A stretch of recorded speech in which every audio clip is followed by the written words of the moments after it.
Everyone, we are back with another recap of Intensive Thai class number 5. We're covering 4 days this time because we are in the final stretch. We're on our final week. Today is Tuesday, April 9th.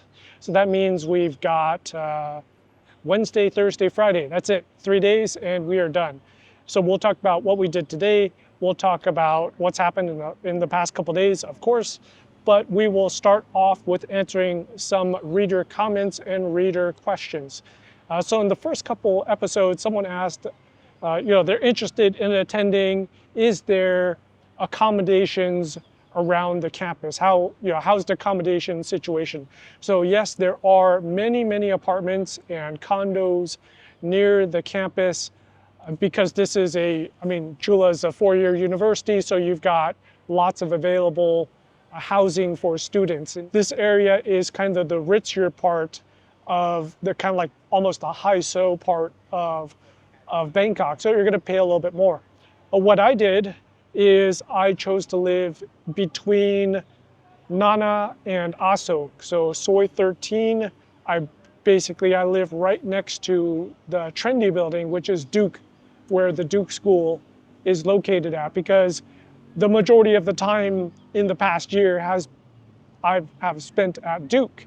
So it made sense just to walk across the street to school. So I enter the BTS at Nana and I exit at Siam. So I go Plonchit, Chitlom. So I have 3 stations and it's about 5 to 10 minutes. So if you include the waiting time for the train and total time getting up and down the platforms, you can consider the transportation time as about 10 minutes for the SkyTrain.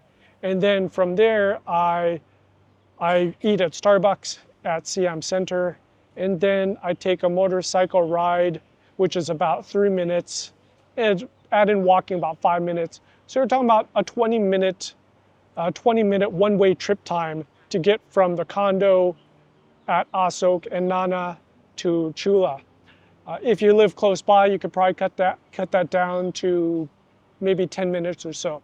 I would say living right next to campus is probably not a big priority. It shouldn't be your main thing, the make or break decision, because one is you may want to, after the first class, you may want to revisit or reevaluate whether you want to continue on with the other classes.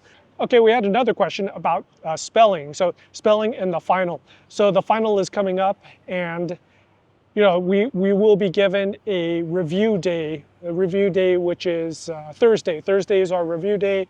So they'll kind of tell us what's up. And so I don't think I did a good job in explaining how the spelling check, the spelling exercise works. In other schools, the way it would go is they would actually write out the word spelled incorrectly.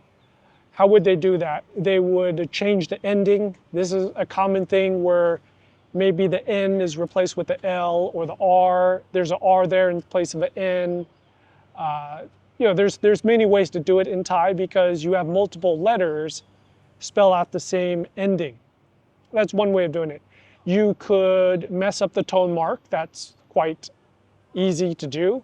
You could forget the tone mark. That's another easy way. You could add in an extra letter, the silent H. You could also add in an extra letter where it's one of those silent vowels, those clusters, where you put an O or an A in between the 2 consonants. And so you actually write it out like the double short A, instead of having it silent. So there's many ways to do it. Now, if it were done like that, where you actually show the word misspelled and then there's a blank space and you write in the correct word, that would be easy. That would be so easy. But they don't do it that way. Here at Chula, the way they do it is they give you a paragraph. So you read in the paragraph and you have to find the misspelled word. So you have to hunt through this thing, and there are 5 to 6 misspelled words in this paragraph. So first you have to find the darn words, then write them, and then write the correct version. So this form of writing it out is really tough. It's really tough because when you read things fast, and if you don't know it 100%, when you first read that paragraph, it's all good. It all sounds really, really good. And then there was another reader question about, this was on the last one, is if the goal was to go to Chula, how come I went to Duke first? Well, there's a very good reason. There's like 5 good reasons why I went to Duke first. 1, it's a great school. It is an excellent school. 2, the cost. If I would have started at course number 1 here at Chula, you could do the math, 9 times 29,500, that's a lot more than Duke, which is 9 times 8,500. I mean, it's a lot more. So for the cost of, the cost of 4 classes, you get 4 to 1. It's a 4 to 1 ratio, pretty much. So I can take 4 classes at Duke for the cost of 1 class here at Chula. There was also a simple case of the deadline and how classes were full here at Chula. I couldn't get in, no matter how much I wanted to. I kept missing the deadline, and classes were full. I emailed them a bunch of times. I'm sorry, the next class is full. The next class is full. And so finally, the way I had to do it is I had to put in my Google Calendar. I said, on this date, it was like a week before the deadline. On this date, you need to take that test, you need to pay for it, and you need to email them.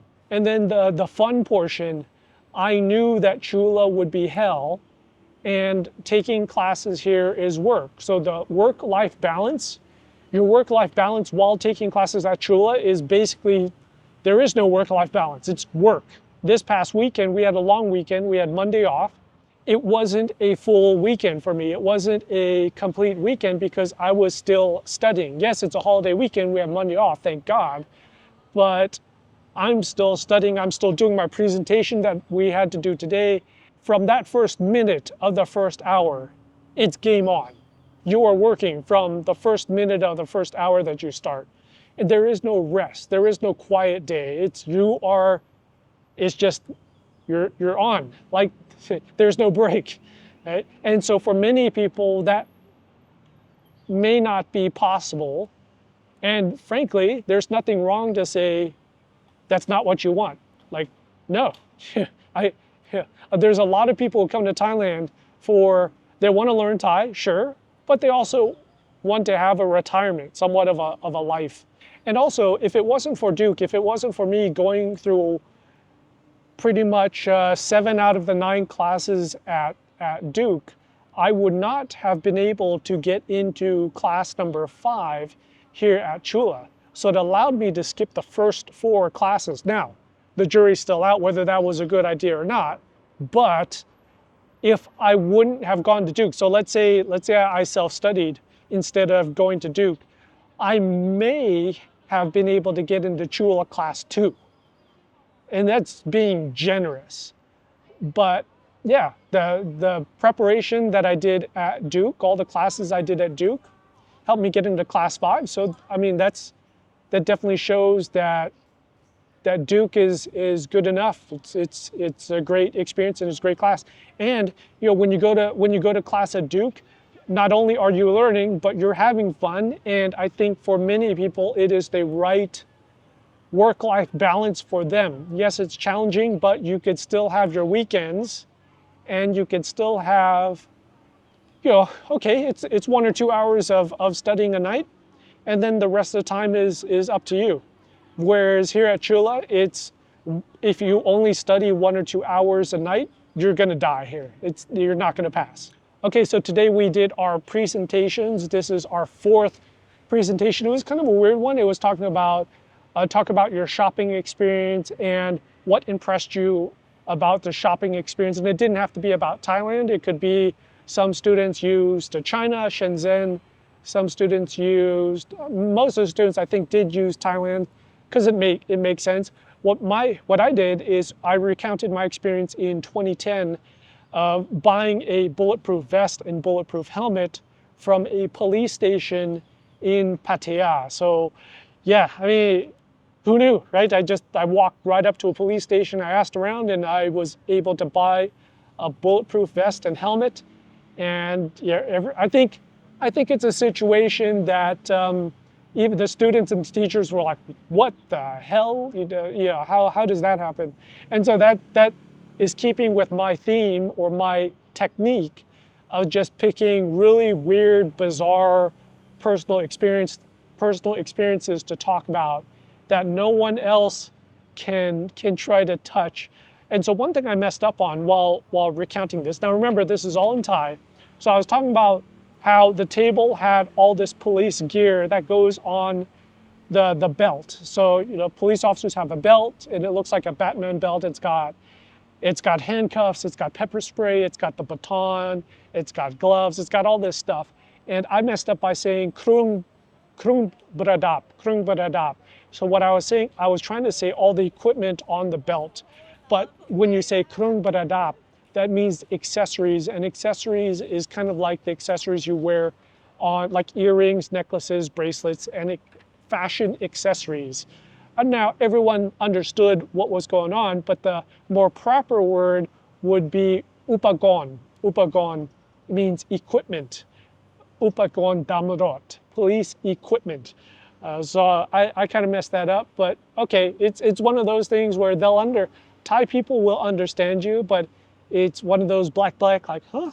Oh, okay, he means the gear on the belt, he doesn't really mean police earrings or police like necklace or anything like that. When all the presentations were finished, we had some ads. So the teacher gave a group of us, my group got Tops Online. So Tops Online is kind of like the Lazada, Shopee, Amazon, Amazon.com of Thailand. And Tops is, it's one of the, I would say it's like a second or third tier online shop here, because first tier would be Shopee and Lazada. And the ad was talking about if you use a certain credit card, KTC, then you can get a coupon for 600 baht. But you have to spend at least 601 baht. And if you spend 2,000 more baht, you get another coupon of 150 baht. And the maximum that you can get sung sut is 750 baht, so 750 baht. And again, the dates that it was one ni tao nan, so it's only for today. And the one thing I hate about these advertisements, generally advertisements are written in modern font. So modern font is without the head, without all the circles and the loops. It is hell to read the modern font if you don't have enough time reading it. It freaking sucks, right? And I think this feeling is universal amongst Thai students, is that you spend all this time learning traditional font with the loops and everything. You could read the traditional font. Yeah, I can read Thai now. And then when you're given an ad in modern font, you just totally, it's like you've just been transformed into a 3-year-old kid. You're just like, what the hell? Is this a B? Is this an N? Is this an M? I don't see any loops. Is this a Sara E or is this Sara A? Like what? Like you can't tell what the things are anymore because everything's flattened. All the loops are gone. So yeah, it's just one of the observations. I'm sure it'll get better. You just need time practicing reading modern font. But I hate reading modern font. Yeah, so we finished up our chapters. Well, so this is Held Week. Tomorrow is our quiz. Our quiz is about both shopping and logistics and economics. So this past chapter talking about the economics, I think the Japanese folks are kicking ass here because that's their wheelhouse. They're loving this chapter, import, export, that type of stuff. So we have our quiz tomorrow. We have a review day on Thursday, and then our final is on Friday. I'm throwing everything at this final. I've got hours and hours booked up with an italki tutor. And it's a tutor that many of you, if you've been studying Thai using YouTube, you know her. I'm not going to mention her name because we might do a collaboration. But very famous Thai teacher on YouTube. And yeah, I booked that like weeks ago because I knew that the best thing is, I planned this out weeks ago. So our final is on Friday. Finals on Friday. Thursday afternoon, I have 4 hours booked up back to back with a italki tutor, and we're just going to hit all the points that I don't get, and I'm going to invite other students from the class. So it's kind of like not a group buy, I'm paying for it. But if anyone else wants to join in from my class, I'll let them. It's cool because I mean, if it's just me, we'll probably run out of things to talk about in 4 hours. But also maybe the teacher will get sick of all my basic questions. But basically, to fix all the crap that I've been doing wrong. And speaking about getting extra tutoring, whether it be italki, whether it be Preply, there's a couple of services out there that farm out teachers. There is no shame at all in getting tutoring for this class. I have known many people, even at Duke as well, I have known many people while they're taking class to get extra help. And for whatever reason, you don't want to bother the teacher. It's just faster when you get extra tutoring. It's fixing up. And also, when you're making mistakes, you probably want to fix them right away rather than letting them perpetuate. Because it gets it's more difficult to fix a mistake that you've been making for weeks and weeks and weeks. For example, if you've been misusing a particular word and the teachers let it go for 5 weeks, when you try to fix that problem, it's tough. It's going to be very tough to fix that problem because it's now a habit. Right? So it's better to fix your problems up front. And so what I would recommend to people is, if you have the money and the time, you plan on booking. It's no problem to book like 2 or 3 hours of private tutoring per week to fix your problems as the weeks progress. Another cool thing we had was on Friday, we had one of our extracurricular, as part of the 10 hours extra in addition to class, it was our Songkran Festivities. So we went up to the 9th floor, I think it was, 8th or 9th floor, and it's this big, it can be converted into a conference hall. And we had lots of food, we had singing, we had the little shrine where you could pour the water on the Buddha statue, lots of cool stuff. I spent most of the time just eating, and a couple other students in my class just ate and ate and ate. And what I'm really surprised about, what I'm impressed about, I'm impressed at how small, thin girls can eat so much and remain small and thin. Like, I don't understand how this works, probably because they're young. But yeah, when you see like, when you see just a small Asian girl have plates of food that they finished all this food, it's just like, blah, blah, blah. And then they go for the ice cream, and then they go for the boba, and then they go, it's like, how, I don't understand that. Because if, at my age, I just look at food and I start getting fat. So I'm very impressed with that. That's pretty cool to see. That was yeah. It's like this pile of plates is getting higher and higher, and yeah, it's interesting. Okay, so we'll cut this one off right now because we got to study for a quiz. We got to study for a final, and this is our final week. All right. As always, if you have questions, put them in the section below. Take care, stay safe, and I'll talk to you later. Bye.